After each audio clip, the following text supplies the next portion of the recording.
Welcome to Telugu focus TV. నేను మీ Srinivas Reddy. AP CM Jaganmohan Reddy మీద రఘురామకృష్ణరాజు కొన్ని సంచలనమైనటువంటి కామెంట్స్ మళ్ళీ స్టార్ట్ చేశారు. ఎందుకంటే ఆంధ్రప్రదేశ్ ముఖ్యమంత్రి వైఎస్ జగన్మోహన్ రెడ్డి పైన నరసాపురం ఎంపీగా ఉన్నటువంటి రఘురామకృష్ణరాజు మరోసారి తీవ్రమైనటువంటి వ్యాఖ్యలు అయితే చేశారు. ఇప్పుడు ఈ వ్యాఖ్యలు నిజంగా సోషల్ మీడియాలో దుమారాన్ని సృష్టిస్తున్నాయి. జగన్ నిన్ను అంటే ఎన్నో కేసులుగా జగన్ మీద ఎన్నో కేసులు ఉన్నాయి, అందులో నిందితుడిగా ఉన్నాడు అని కూడా స్పష్టం చేశారు.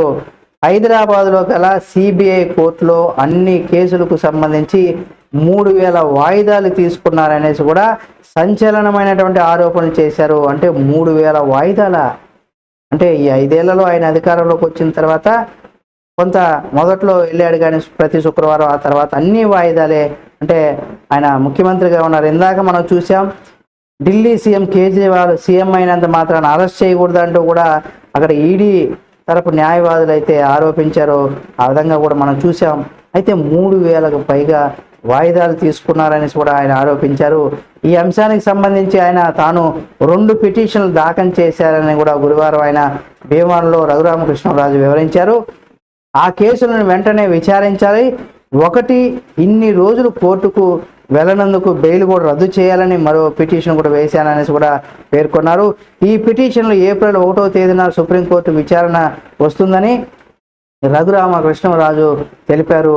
అలాగే ఏపీ సీఎం జగన్ పైన కోర్టులో తాను ఒంటరిగా పోరాడుతున్నాననేసి కూడా రఘురామకృష్ణరాజు అయితే వివరించారు. హైకోర్టు, సుప్రీంకోర్టులు చాలా పిటిషన్లు వేశానని కూడా తెలిపారు.